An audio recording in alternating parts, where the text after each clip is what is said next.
বড় লোকের ব্যবহার ভার্সেস গরিবের ব্যবহার। বলছি বৌদি, সকালের দিকে পড়াতে না এসে যদি বিকেল 5টার দিকে পড়াতে আসি তাহলে কি কোনো অসুবিধা হবে? আসলে এই গরমে না আসতে খুব কষ্ট হচ্ছে। হ্যাঁ গো, অসুবিধা হবে। আর তোমাকে তো আগেই বলে দেওয়া হয়েছে আমার বিটুকে সকালে পড়াতে আসতে হবে। তোমার জন্য কি আমার বিটু সুইমিং ক্লাসে অফ করবে? না না, নাকি? শুধু গরমের সময়টুকু। আসলে খুব গরম পড়ছে তো আসতে খুব কষ্ট হচ্ছে তো। না হবে না, তুমি যদি সকালে পড়াতে আসতে পারো তাহলে পড়াও, না হলে আমি অন্য টিচার দেখে নেব। না না, টিউশন চলে গেলে তো হবে না, আমার টাকা তো খুব প্রয়োজন। না না, আমি আসবো। এ কি মৌসুমি, তুমি এত রোদ গরমের মধ্যে পড়াতে আসলে? আচ্ছা তুমি আগে বসো, আমি তোমার জন্য শরবত নিয়ে আসি। এই নাও।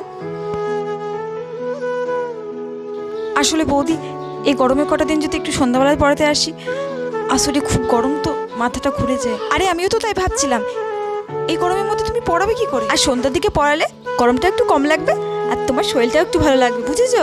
ঠিক আছে বৌদি।